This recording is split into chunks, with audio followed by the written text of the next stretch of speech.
And thanks for joining us today for Faith Formation. Before we get started, I just want to, if you've noticed, I'm not wearing a mask. And Pastor David's going to be here in a second because he had to go get something. He's not wearing a mask either. And the reason neither of us are wearing one is because we have both been vaccinated. It's been past the waiting period. And so for the two of us sitting right here, we're safe. According to science and everything, we are okay. So we're not wearing our masks today. I just wanted to make sure that you were aware of that. But David went to get something. Oh, and, yeah. Hey, I'm here. I am so excited about this. But look what I have. You have a huge plant. Palm. Wow. Did you hear that go thud? Yeah. I wonder if I should. I don't know. Well, yeah. Look at that. Wow. Yeah, so anyway, yeah, I like palms. I know. Yeah. You like plants in general, but are these one of your favorite? Well, I think this guy is mad at me. Well, right here, the tips are brown. Well, and yeah, I don't know if Mr. Kaiser can come in. Yeah, you can see that. It's brown. Over here. Yeah. Well, he hasn't, or she has not been given water the way the plant needs it. What are these white things? Oh no, not again. Yeah, I there's don't like think. little white. Well, there's like little white specks every now and then. Yeah, well, they're mealy bugs. They look fuzzy. It's disgusting, really. Well. So I need to treat them again. I keep trying different things, and it just hasn't worked yet. But I read just yesterday that if you use cider vinegar and spray it on it, and you can do it multiple times, something about the cider vinegar will take care of the mealybug problem, but it doesn't hurt the plant. So it's kind of an all-natural thing, and that's what I want. I don't want to really treat it with chemicals because, it's a plant. It goes inside. It's inside the church here. It goes inside the house, but it goes out in the summertime. Well, I think you're lucky this plant can't talk. Well, yeah, he might be mad at me. I think the plant might be a little mad. Yeah. Look, because it's got these mealy bugs. It's needs thirsty. Water. It's kind of been ignored. Probably Well, I'm sorry, plant. There are two other big palms. They're already outside getting lots of natural light and water. And there's two right here that are in here, and they've been going in and out, and they've gotten more attention than this guy. So, yeah, I'm sure he's feeling not only thirsty and ignored and upset that wouldn't you be really upset if you had bugs and your parents didn't treat them? Yes. Yes. Or even just as simple as being thirsty, Well, yeah. Especially for some children can't get their own something to drink, Yeah, a lot of our kids now Yeah, they watching certainly can, but. Poor plant. I'm so sorry. I do talk to them. Do you? And breathe on them, yeah. Mainly breathe, it's the carbon dioxide that we exhale. I hope you're saying nice and loving things to them. Oh, I do, but it just has been ignored. I'm sorry, plant. With Easter and, we had the big palms in by the altar for Palm Sunday and Easter, and I'm not the week after, but then these palms have been in here for and they've gone in and out, and I just have been so busy I ignored it. I'm so sorry. What do you think the plant would be saying to me? I think the plant would be saying that they trusted you to take care of it.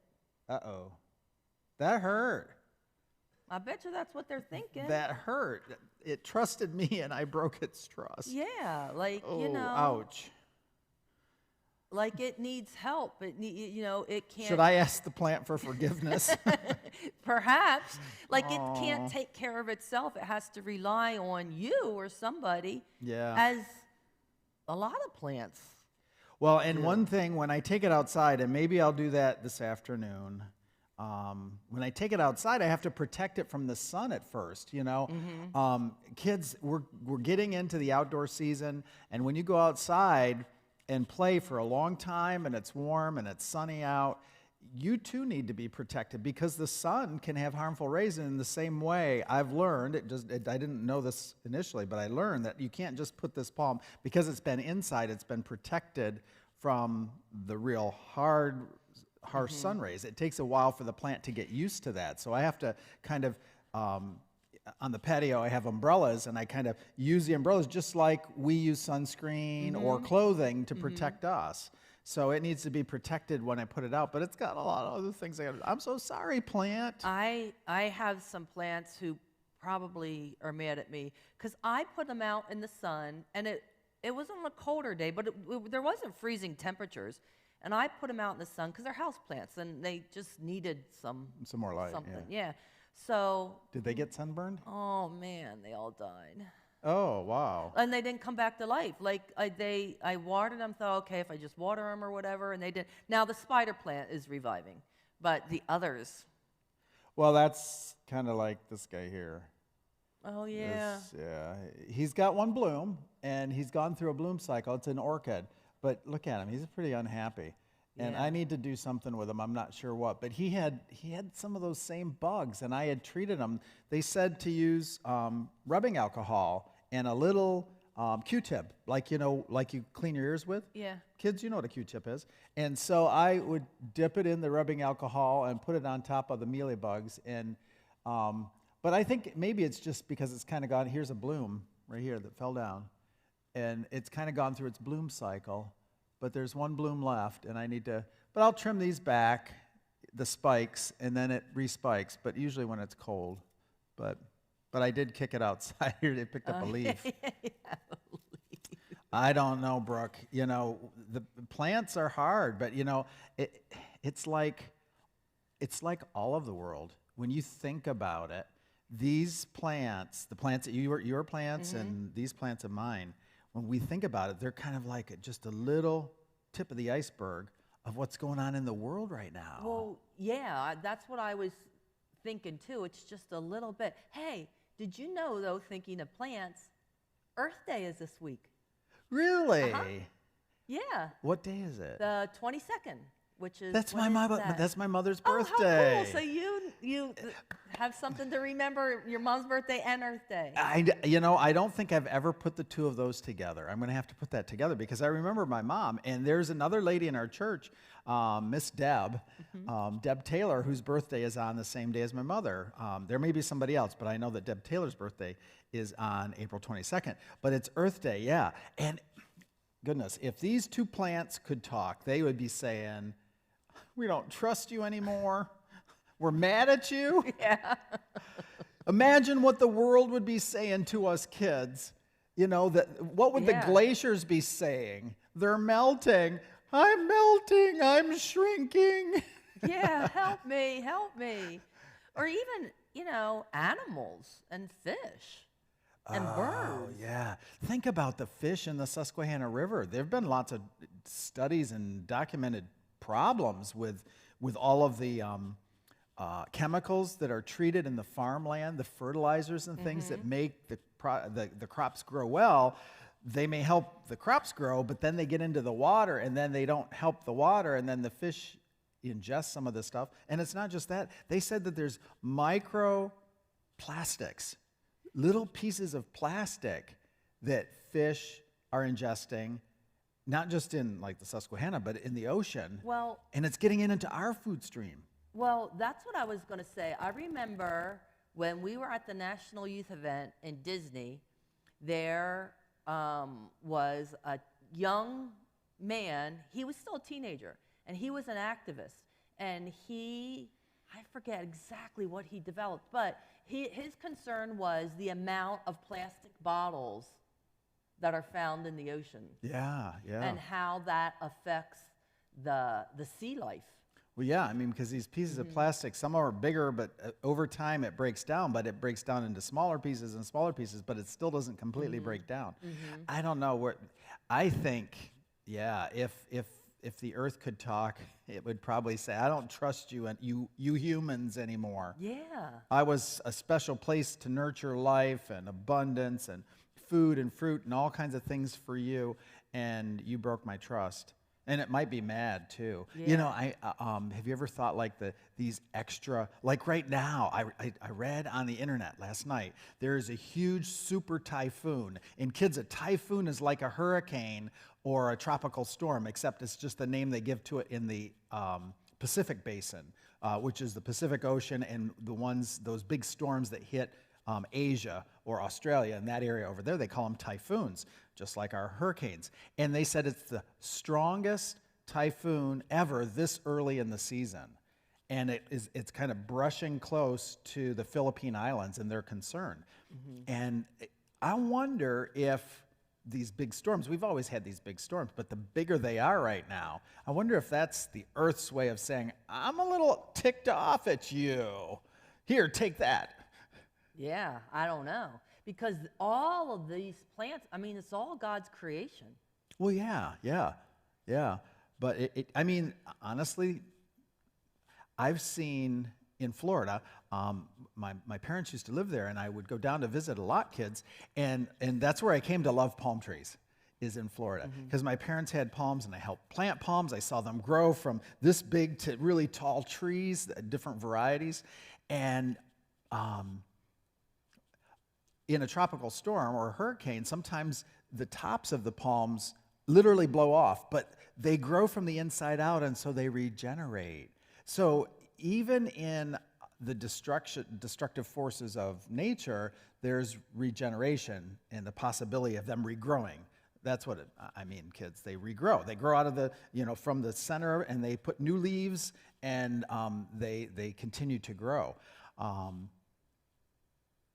But we have to, yeah, if they could talk, if nature could talk, if animals could talk. What would it be saying? If plants could talk. You know what? That reminds me,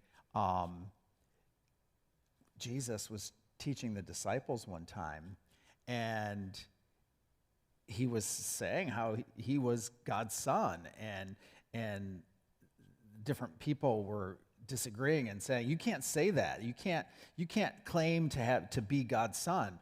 That's wrong. And he said, even the rocks will cry out that I am God's son someday. Yeah, all creation will, cry out in praise of the living Christ. And there's other stories in the Bible. There's one in the Old Testament where there's a donkey that talks. A donkey, Jake? No. This isn't Jake. Okay. It was the story of Balaam, and it was to really get the people's attention. And so, was it just a story like a cartoon that you would see? Because there's all kinds of cartoons you kids watch and movies where there are plants that talk and there are animals that talk. Maybe you can tell us some of those, because I don't remember. I know my granddaughter knows a lot of them. But what would the plants be saying to us? We need to take better care. So you said Earth Day's coming on the 22nd of this week. And so Earth Day is an opportunity for us to talk about how maybe we need to take better care of the earth. Of the earth, yeah. Oh, yeah, I guess we could all feel guilty. I feel guilty about this plant right now and sad. But I think the plant will forgive me if I turn my attention to it. And I think maybe over time I can help it so it doesn't have brown leaves, and I can take care of the mealybug problem and water it. But I have to be careful when I put it outside where it will be happy again, to protect it. Right. We need to protect all the things of the earth. I know, that's kind of hard. There's so many things that we do that hurt the planet. I know. I mean, our society, just the way we live. Like, now, see, these mugs are both like a ceramic, and they're reusable. Right. And that's probably what we should be using more of. But we have so many things that are not reusable. There's, all of the stuff, and honestly, it's too bad, but the pandemic's made it worse. Well, I was going to say, I can't take my mugs into Rutter's to get tea or anything anymore. No, with the pandemic, we got all freaked out about, health things. Oh, with the pandemic. And how often, I just yesterday in my neighborhood was taking the dog for a walk, and one of these was just laying on the sidewalk. I can't tell you how many of them I have picked up or seen along the walkways. I can't believe that people just throw them out, and maybe they just blow out of their cars or something. Maybe they do and just don't. But I don't have so time now to we look have a for new it. source of pollution. We have all of that, but think of all of the takeout stuff that your parents have gone, and all the takeout containers. Yeah. When it used to be maybe you would sit in the restaurant and eat, and they would use regular dishes. Now you get takeout, and it's styrofoam and plastic containers, some of which may be recyclable, but a lot is not. I was just going to say, I didn't realize that. Tristan and I went to... Who's Tristan? My son. Okay, maybe the kids didn't know. My son. We went to the Waffle House in Lancaster for breakfast, and they serve everything now in a take-home container. Everything, which is kind of nice because they gave us a lot of food, and I was taking mine home. But Tristan's looking at it because Tristan's really into the environment, and he says, "This isn't even recyclable." I said, "What do you mean? It's plastic." He said, "Not all plastic is, Mom. This is a number 7 or whatever it Exactly, was." yeah, that's right. Oh, what are we doing to the world, plant? What are we doing? You got to talk to us. So some of those things we need to, if we can't recycle, how can we reuse? Yeah, that's true. Well, yeah, I mean, I keep plastic containers that have lids all the time, and sometimes if we make extra food, I put stuff in it and give it away to people, which is a good thing to do. But so now, just so that we can get back to the Bible and Jesus and God, how does Earth Day relate to that, Brooke? Well, it's all God's creation. Well, that's right. In the beginning... God created. Yeah, so maybe it's not just the plants that are angry or hurt. It's not. Or feel like their trust is broken. It's the air and the ocean. So and maybe the God birds. feels the same way.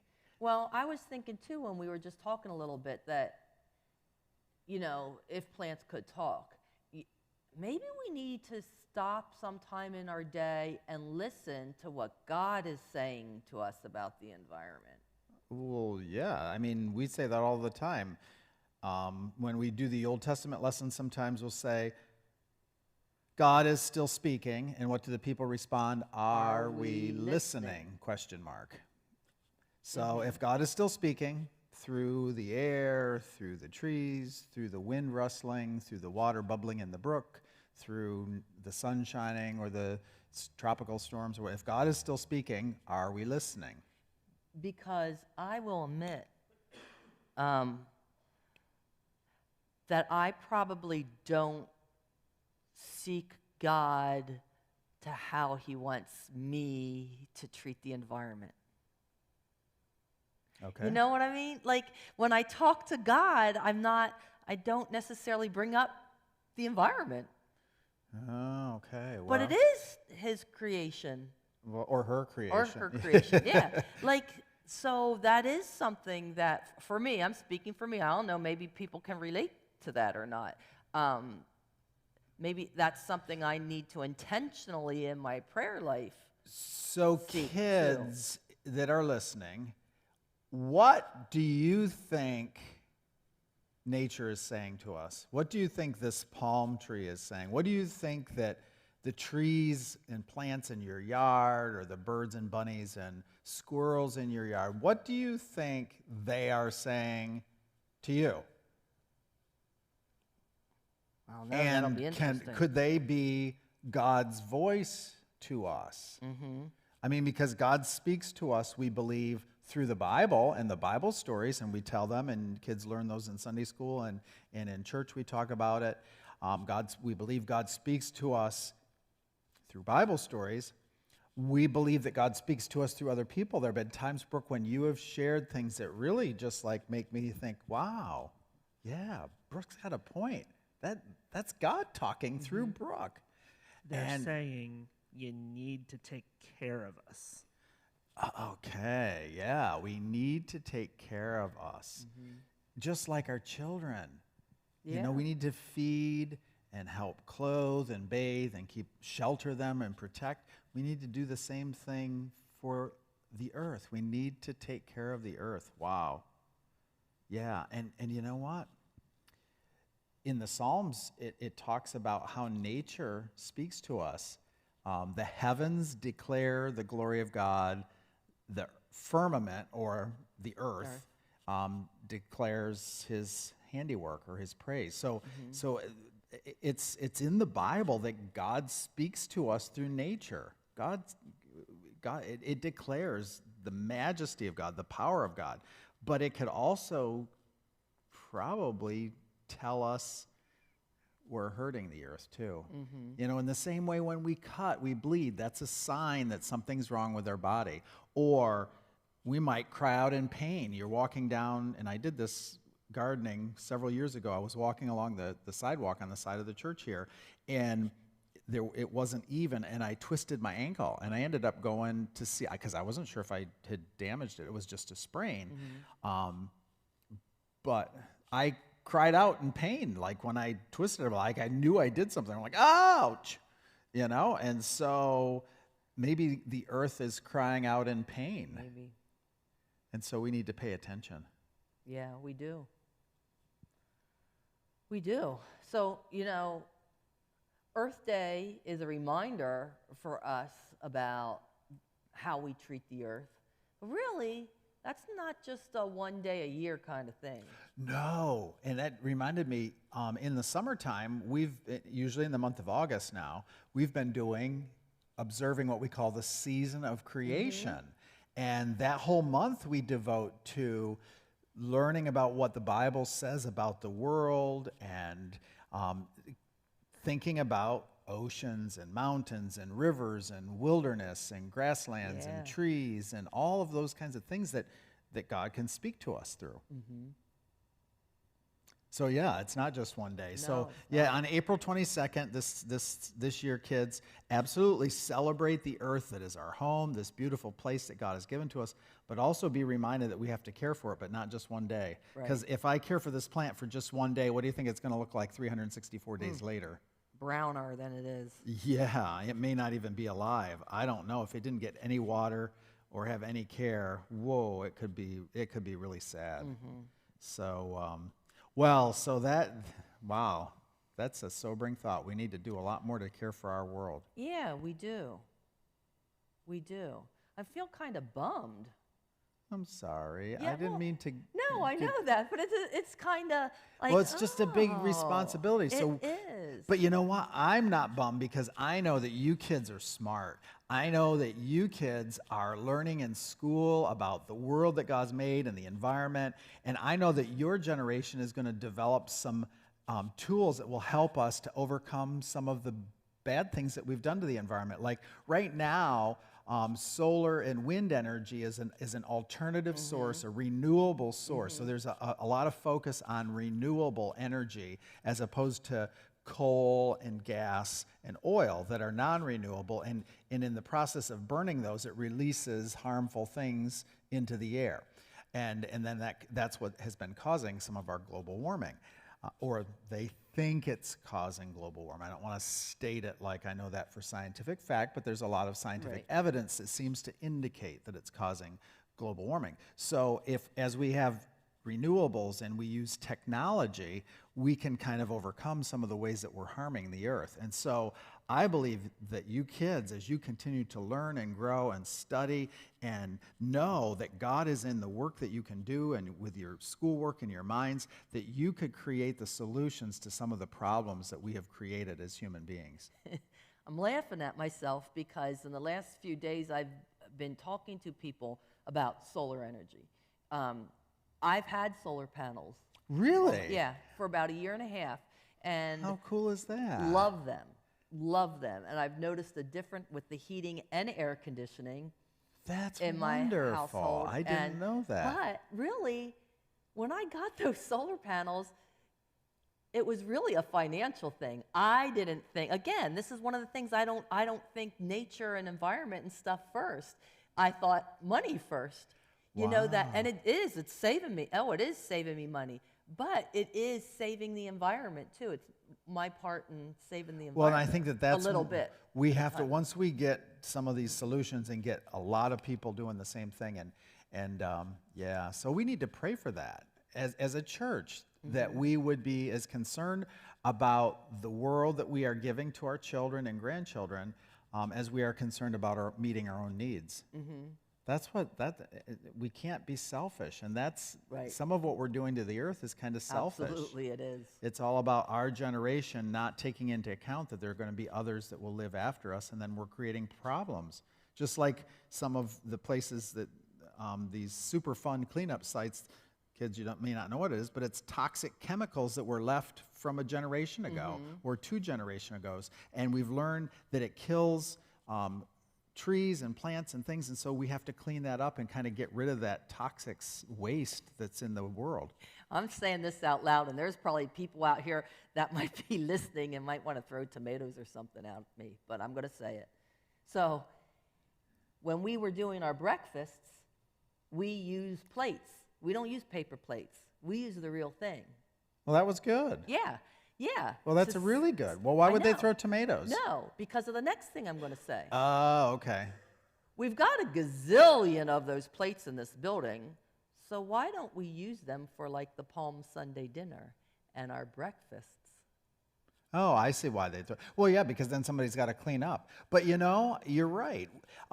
We should be, as a church, starting to think, and I know I've seen some of the men, because it is men that I've seen, replacing light bulbs, and they've put light bulbs in this sanctuary that are more energy efficient than ones that were here before.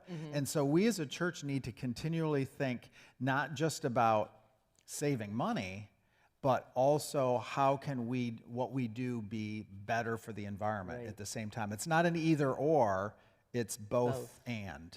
So, wow. Well, you've given me a lot to think about. I was just going to ask you about my plant today. I know, and we went deep, man.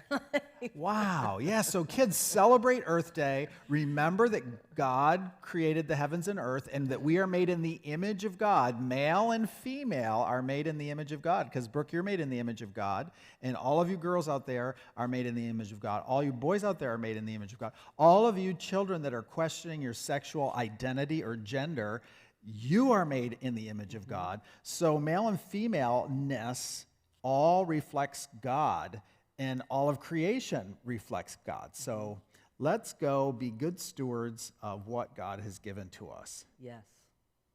That's the takeaway for the day. Yeah. All right. Well, then I think we should pray. Yes, we should pray the Lord's Prayer. Okay, the Lord's Prayer. Yeah. We should write a creation prayer that's like the Lord's Prayer. Ooh.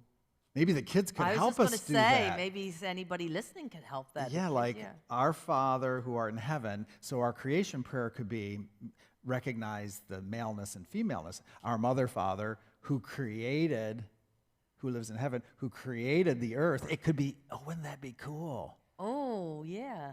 And we could get something that goes with every one of those petitions. Not just give us this day our daily bread, but give us the will to feed the hungry, or give us concern. We're going to have to work on that. I think we should. Hey, kids, maybe you can help think about the different phrases in the Lord's Prayer and come up with a creation prayer that's kind of the Lord's Prayer for creation. Yeah. All right. Good idea. Well, so as we say the Lord's Prayer, you think about the world that God has given us. Okay. All right. Our Father, who art in heaven, hallowed be thy name. Thy kingdom come, thy will be done, on earth as it is in heaven. Give us this day our daily bread, and forgive us our debts, as we forgive our debtors. And lead us not into temptation, but deliver us from evil. For thine is the kingdom, and the power, and the glory, forever. Amen. Wow, Brooke, I never thought about the Lord's Prayer. I was thinking about this plant when I said the Lord's Prayer, when I said, forgive us our debts. It made me think, forgive me, plant, for the way I've ignored you. That is so cool. Well, we'll have to do that, kids. It's been really good to spend time with you. We'll see you next Sunday.